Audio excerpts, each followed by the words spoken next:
La paciencia. Del libro El combate espiritual. De P. Lorenzo Scupoli. Capítulo 24. Cómo huir de la inquietud y evitar las preocupaciones del corazón. Cuando los enemigos del alma no logran que una persona viva cometiendo pecados graves, por lo menos tratan de que viva llena de inquietudes, y preocupándose por mil cosas.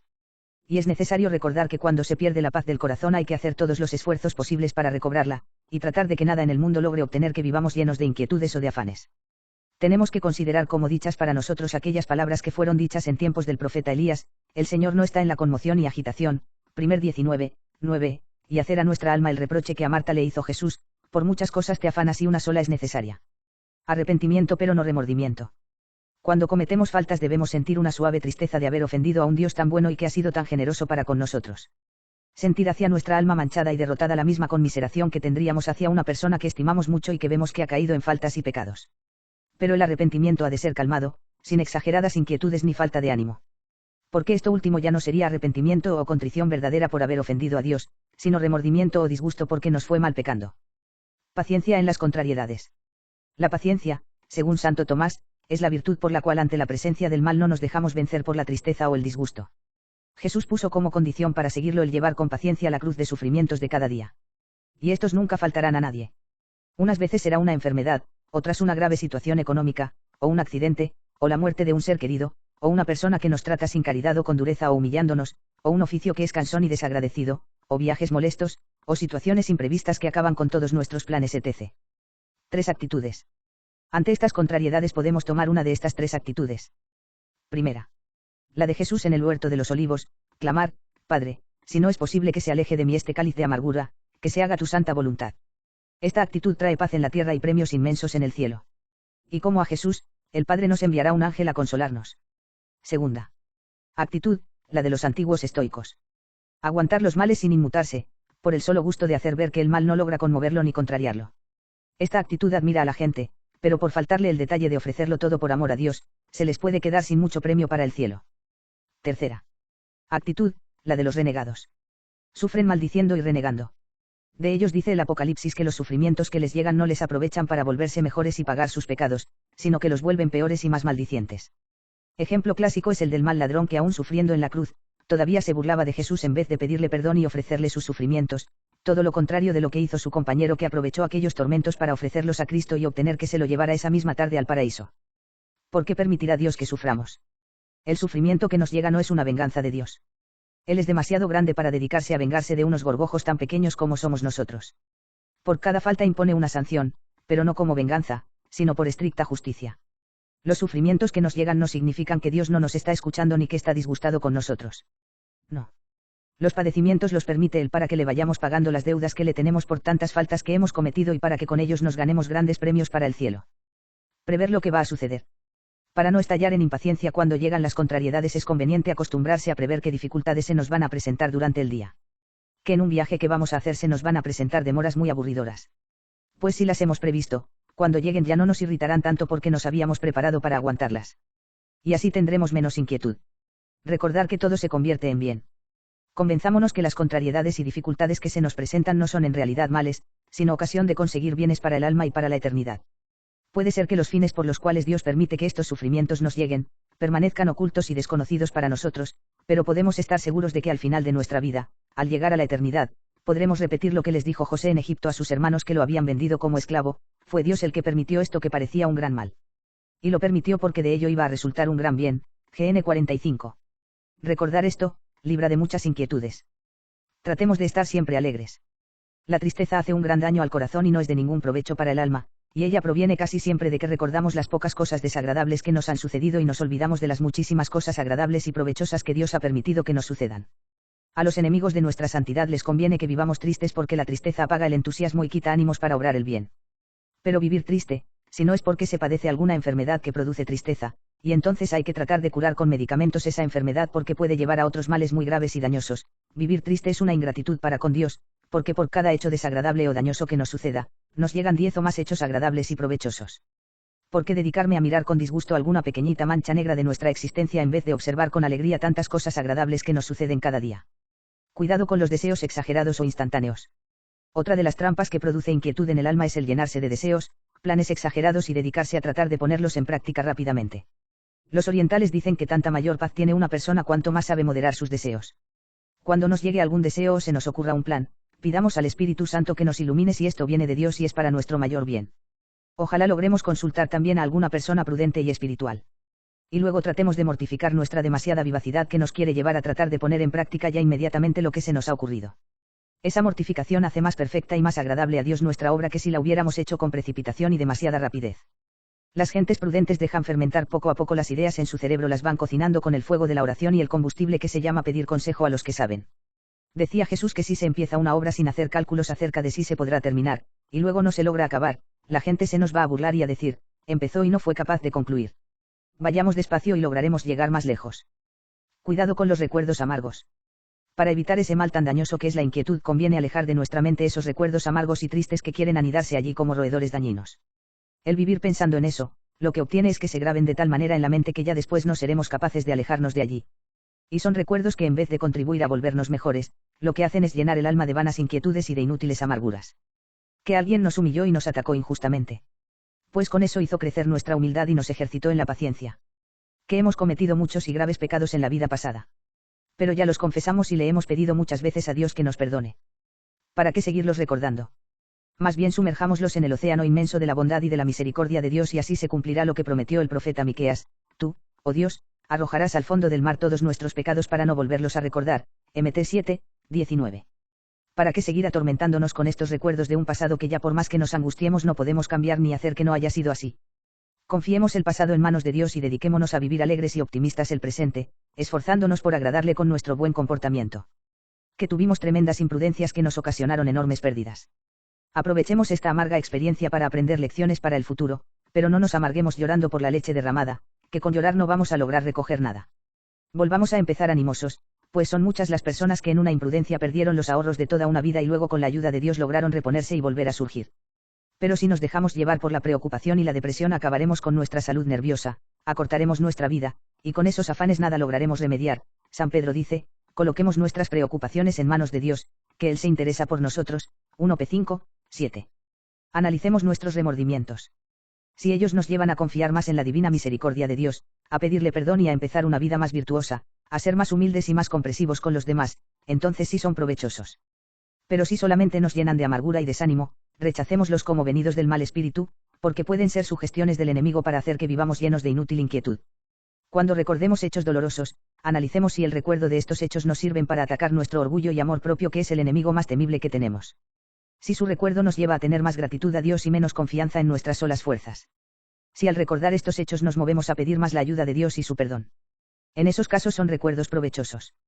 Pero si por el contrario al recordar esos acontecimientos amargos nos inquietamos, nos desanimamos, nos volvemos más miedosos para obrar el bien y más pesimistas, y nos llenamos de rencores y de deseos de venganza, nos llegan la impaciencia, la amargura y el airado rechazo por lo que nos ha hecho sufrir, entonces sí, mucho cuidado, que por allí anda el ángel de las tinieblas que es triste todos los días y minutos de su vida y quiere contagiarnos de su tristeza y de su amargura. Dios es paz, y sus pensamientos son de paz y no de amargura. Repitamos las palabras que acostumbraba decir una santa, tristeza y melancolía, fuera del alma mía. Vivir recordando con disgusto el pasado es una tristeza inútil. Ni un milímetro cambiará ya. En cambio, qué consolador es recordar lo que dice el libro del Apocalipsis, que al final de nuestro tiempo se abrirá el libro de la vida donde está escrito todo lo que hemos sufrido y a cada uno se le pagará según sus méritos. Qué consuelo pensar que ninguno de nuestros sufrimientos habrá sido olvidado por Dios. Él permitió que nos llegaran, sabrá premiarlos muy bien y su premio será eterno y maravilloso. Un recuerdo como este sí hace provecho al alma y llena de entusiasmo. Coloquemos nuestras preocupaciones en manos de Dios, que Él se encargará de proporcionarnos las soluciones. Salmo 55. Del libro La Filotea de San Francisco de Sales. Tercera parte. Avisos necesarios para adquirir las virtudes. Capítulo 8. De la amabilidad para con el prójimo. Y de los remedios contra la ira. El santo crisma, que, por tradición apostólica, emplea la Iglesia en las confirmaciones y bendiciones, está compuesto de aceite de olivo mezclado con bálsamo, y representa las dos virtudes más apreciadas que resplandecen en la sagrada persona de nuestro Señor, y que Él nos recomendó singularmente, como si, por ellas, nuestro corazón hubiese de estar especialmente consagrado a su servicio y aplicado a su imitación. Aprended de mí, que soy manso y humilde de corazón. La humildad nos perfecciona con respecto a Dios, y la amabilidad con respecto al prójimo. El bálsamo, que, como he dicho, queda siempre debajo de todos los demás licores, representa la humildad, y el aceite de oliva, que siempre queda encima, representa la dulzura y la benignidad, que sobrepuja todas las cosas y predomina entre las demás virtudes, como flor que es de la caridad, la cual, según San Bernardo, es perfecta cuando no solo es paciente, sino también amorosa y benigna. Pero procura, Filotea, que este crisma místico, compuesto de amabilidad y de humildad, esté dentro de tu corazón, porque es uno de los grandes artificios del enemigo hacer que muchos se complazcan en las palabras y en los modales exteriores de estas dos virtudes, y que, dejando de examinar sus afectos interiores, se imaginen que son humildes y amorosos, sin que lo sean en realidad, lo cual se conoce, porque, a pesar de su ceremoniosa humildad y dulzura, a la menor palabra molesta que se les diga, a la menor injuria que reciban, se yerguen con una arrogancia sin igual. Se dice que los que han tomado el preservativo, vulgarmente llamado, gracia de San Pablo, no se hinchan, aunque sean mordidos o picados por la víbora, con tal que la gracia sea de buena calidad. De la misma manera, cuando la humildad y la dulzura son buenas y verdaderas, nos inmunizan contra la hinchazón y contra el ardor que las injurias suelen provocar en nuestros corazones. Y, si después de haber sido picados o mordidos por los maldicientes o por los enemigos, nos sentimos alterados, hinchados o despechados, señales de que nuestra humildad y amabilidad no son verdaderas y francas, sino artificiosas y aparentes. Aquel santo e ilustre patriarca José, cuando envió a sus hermanos de Egipto a la casa de su padre, solo les hizo esta advertencia: no os enojéis por el camino. Lo mismo te digo, Filotea, esta miserable vida no es más que un camino hacia la bienaventuranza, no nos enojemos, pues, los unos con los otros, en este camino, andemos siempre agrupados con nuestros hermanos y compañeros, dulcemente, pacíficamente, amigablemente. Advierte que te digo con toda claridad y sin excepción alguna, que, a ser posible, no te enojes nunca, ni tomes pretexto alguno, sea cual fuere, para abrir la puerta de tu corazón a la ira, porque dice Santiago, sin ambajes ni reservas, que, la ira del hombre no obra la justicia de Dios. Es menester, ciertamente, oponerse al mal y reprimir los vicios de los que están bajo nuestro cuidado, con constancia y con tesón, pero dulce y suavemente. Nada sosiega tanto al elefante airado como la vista de un corderito, ni nada para con más facilidad el golpe de los cañonazos como la lana. La corrección que procede de la pasión, aunque vaya acompañada de la razón, nunca es tan bien recibida como la que no tiene otro origen que la razón sola, porque el alma racional, por estar naturalmente sujeta a la razón, solo se sujeta a la pasión por la tiranía, por lo cual, cuando la razón anda acompañada de la pasión, se hace odiosa, pues su justo dominio queda envilecido al asociarse con la tiranía. Los príncipes honran y consuelan infinitamente a los pueblos cuando los visitan en son de paz, pero cuando llegan al frente de los ejércitos, aunque sea para el bien público, su presencia siempre es desagradable y dañosa, porque, por más que se esfuercen en hacer observar exactamente la disciplina militar entre los soldados, nunca pueden, empero, evitar algún desorden, por el que los hombres de bien son atropellados. Así, cuando reina la razón y ejecuta serenamente los castigos, las correcciones y las reprensiones, aunque lo haga con rigor y exactitud, todos la aprecian y la aprueban, pero cuando va acompañada de la ira, de la cólera y enojo, que, como dice San Agustín, son sus soldados, se hace más espantosa que amable, su propio corazón queda siempre pisoteado y maltratado, vale más, dice el mismo santo escribiendo a profuturo, cerrar las puertas a la ira justa y equitativa, que abrírselas, por insignificante que sea, porque, una vez ha entrado, es difícil hacerla salir, ya que entra como pequeño retoño y, en un momento, crece y se convierte en tronco. Si el enojo puede llegar a la noche y el sol se pone sobre nuestra ira, cosa que el apóstol prohíbe, se convierte en odio, y casi no hay manera de deshacerse de ella, porque se alimenta de 1000 persuasiones falsas, ya que jamás el hombre airado cree que sea injusta su ira. Es, pues, mejor esforzarse a saber vivir sin ira que querer emplearla con moderación y prudencia, y, cuando, por imperfección o debilidad, nos vemos sorprendidos por la misma, es preferible rechazarla enseguida a querer pactar con ella, pues por poco cumplimiento que se le dé, se hace dueña de la plaza, y hace como la serpiente, que, con facilidad, logra meter todo el cuerpo allí donde ha podido meter la cabeza. Pero me dirás, ¿cómo la rechazaré?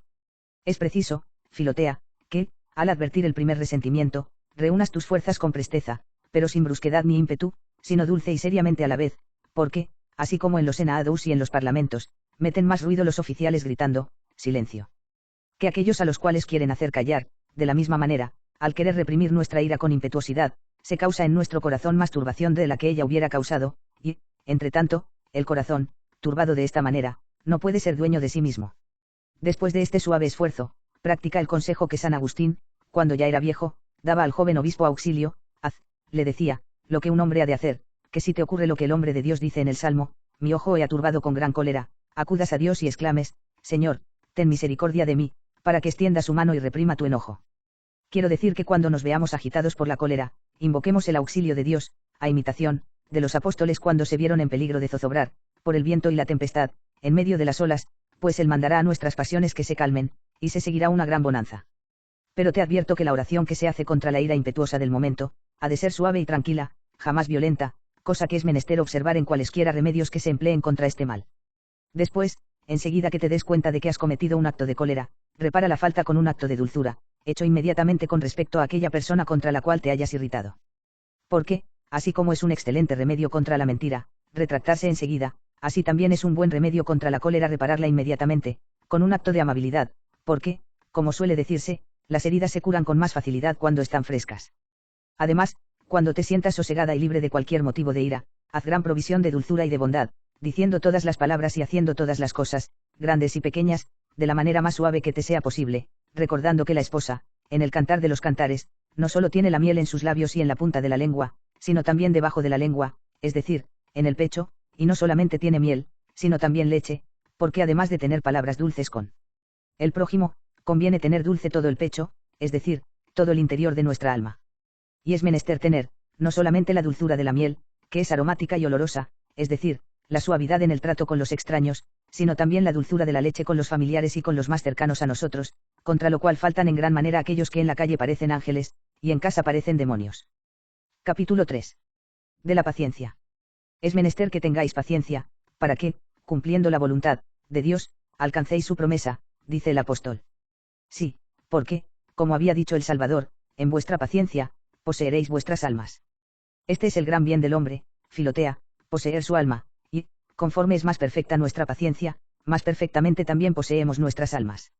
Recuerda, con frecuencia, que nuestro Señor nos ha salvado sufriendo y aguantando, y que, asimismo, nosotros hemos de conseguir nuestra salvación con los sufrimientos y aflicciones, aguantando las injurias, contradicciones y penas, con toda la suavidad que nos sea posible. No limites tu paciencia a tal o cual clase de injurias y de aflicciones, sino extiéndela universalmente a todas las que Dios te envíe o permita que te sobrevengan. Algunos hay que solo quieren sufrir las tribulaciones que son honrosas, como, por ejemplo, ser heridos o caer prisioneros en la guerra, ser maltratados a causa de su fe, empobrecerse por algún pleito después de haberlo ganado, mas estos no aman la tribulación, sino la honra que acarrea. El verdadero paciente y siervo de Dios, de la misma manera sufre las tribulaciones vinculadas a la ignominia, que las honrosas. Ser despreciado, reprendido y acusado por los malos, no es sino dulzura para un hombre de carácter, pero ser reprendido, acusado y maltratado por las personas de bien, por los amigos, por los padres, he aquí donde está el mérito. Es más digna de estima la mansedumbre con que San Carlos Borromeo soportó, durante mucho tiempo, las públicas reprensiones que un gran pecador, de una orden extremadamente reformada, lanzaba contra él desde los púlpitos, que la paciencia con que toleró los ataques de todos los demás. Porque, así como las picaduras de abejas escuecen más que las de las moscas, así el daño que recibimos de las personas buenas y la contradicción de que éstas nos hacen objeto, son más insoportables que las de los demás, y ocurre, con frecuencia, que dos hombres de bien, llenos de buena intención, con motivo de diversidad de opiniones, se causan mutuamente grandes contradicciones y persecuciones. Seas paciente, no solo en lo más grande y principal de las aflicciones que te sobrevengan, sino también en lo accesorio y accidental que de ellas se deriva. Muchos querrían soportar algún mal, pero sin sentir la molestia. Poco me importaría, dice uno, haberme empobrecido, si no fuese porque esto me privará de servir a mis amigos, de educar a mis hijos y de vivir de una manera honrosa, según quisiera. Y otro dirá, yo no me apuraría, si no fuese porque el mundo creerá que esto ha ocurrido por mi culpa. Otro fácilmente se conformaría con paciencia, que hablasen mal de él, con tal que nadie creyese al calumniador. Otros quisieran sufrir algunas molestias del mal, pero no todas, no se impacientan, dicen, porque están enfermos, sino porque no tienen recursos para hacerse cuidar, o bien por las molestias que causan a los que les rodean. Mas yo digo, Filotea, que hay que tener paciencia, no solo para estar enfermo, sino también para tener la enfermedad que Dios quiere, donde quiere, entre las personas que quiere y con las incomodidades que quiere, y así de todas las otras tribulaciones. Cuando te sobrevenga algún mal, procura combatirlo, según la voluntad de Dios, porque obrar de otra manera sería tentar a su divina majestad, pero, después, espera con entera resignación el resultado que Dios permita. Si Él quiere que los remedios venzan al mal, le darás las gracias con humildad, pero, si le pléis que el mal sea más fuerte que los remedios, bendícelo también con paciencia. Soy del parecer de San Gregorio, si eres acusada justamente, por alguna culpa que hayas cometido, humíllate mucho, reconócete merecedora de la acusación que contra ti se ha hecho. Si la acusación es falsa, excúsate con dulzura, negando que seas culpable, porque te obliga a ello la reverencia a la verdad y la edificación del prójimo, pero, si después de tu verdadera y legítima excusa, persiste la acusación, no te perturbes en manera alguna, ni te esfuerces en hacer aceptar tus razones, porque, una vez hayas cumplido tu deber con la verdad, has de cumplirlo con la humildad. Quéjate tampoco como puedas de las injurias que te hagan, porque es cosa cierta que, ordinariamente, el que suele quejarse peca, Porque el amor propio siempre exagera las injurias, pero, sobre todo, no te lamentes en presencia de personas inclinadas a indignarse y a pensar mal. Y, si fuese conveniente desahogarte con alguien, ya para poner remedio a la ofensa, ya para calmar tu espíritu, hazlo con almas tranquilas y que amen mucho a Dios, porque de otra manera, en lugar de dar descanso a tu corazón, provocarán mayores inquietudes, en lugar de arrancar la espina que te hiere, la clavarán más fuertemente en tu pie. Muchos, cuando están enfermos, o cuando han sido afligidos o agraviados por alguien, se guardan mucho de quejarse y de mostrarse resentidos, porque les parece, y es cierto, que esto denota evidentemente una gran falta de energía y de generosidad, pero desean, en gran manera, y buscan, con mil rodeos, que todos les compadezcan, que tengan mucha lástima de ellos y que se les considere, no solamente afligidos, sino también pacientes y animosos. Claro está que esto es paciencia, pero es una paciencia falsa, la cual bien considerada, no es más que una muy delicada y muy fina ambición y vanidad. Estos tienen gloria, dice el apóstol, pero no delante de Dios. El verdadero paciente no se queja del mal, ni desea que le compadezcan, habla de él con ingenuidad, verdad y sencillez, sin lamentarse, sin quejarse, sin exagerar, y, si le compadecen, lo tolera pacientemente, a no ser que le compadezcan de un mal que no tiene, porque, entonces, declara modestamente que no padece mal, y, si lo tiene, permanece con aire tranquilo entre la verdad y la paciencia, reconociéndolo, pero sin quejarse. En las contradicciones que sobrevendrán en el ejercicio de la devoción, porque no faltarán, acuérdate de las palabras de nuestro Señor: la mujer, cuando está de parto padece grandes angustias, pero, al ver a su hijo nacido, las olvida, porque ha dado un hombre al mundo. Tú has concebido en tu alma al más digno hijo del mundo, que es Jesucristo. Antes de que se forme del todo, forzosamente sentirás angustias, pero ten valor, porque, una vez pasados estos sufrimientos, te quedará el gozo eterno de haber dado a luz un tal hombre. Él permanecerá enteramente formado en tu corazón y en tus obras por la imitación de su vida. Cuando estés enferma, ofrece todos tus dolores, penas, y angustias al servicio de nuestro Señor, y suplícale que los una a los tormentos que sufrió por ti. Obedece al médico, toma los medicamentos, los alimentos y los otros remedios por amor de Dios y acuérdate de la hiel que tomó por amor nuestro. Desea curarte para servirle, pero no rehuses agravarte para obedecerle, y disponte a morir, si así le pleis, para alabarle y gozarle. Acuérdate de que las abejas, cuando fabrican la miel, viven y se alimentan de cosas muy amargas y que, de la misma manera, nosotros nunca podemos hacer actos de mayor dulzura y paciencia, ni arreglar mejor la miel de las más excelentes virtudes, que comiendo el pan de amargura y viviendo de angustias. Y, así como la miel extraída de la flor del tomillo, hierba pequeña y amarga, es la mejor de todas, así la virtud, que se ejercita en las amarguras de las más viles, bajas y abyectas tribulaciones, es la más excelente de todas. Contempla, con frecuencia, con los ojos interiores, a Jesucristo crucificado, despojado, blasfemado, calumniado, abandonado, y, finalmente, saturado de toda clase de angustias, de tristezas y de trabajos, y considera que todos tus sufrimientos, ni en calidad, ni en cantidad, no pueden, en manera alguna, compararse con los suyos, y que jamás padecerás tú por él cosa alguna, que equivalga a lo que él ha sufrido por ti. Considera las penas que sufrieron los mártires y las que sufren tantas personas, más graves, sin comparación, que las que a ti te afligen, y di: Señor, mis trabajos son consuelos y mis penas son rosas, comparadas con las de aquellas personas que viven en una muerte continua, sin socorro, sin asistencia, sin alivio, cargadas de aflicciones infinitamente mayores. Referencias bíblicas. Eclesiastés 7,8. Proverbios 14,29, 16,32. Salmo 36,7.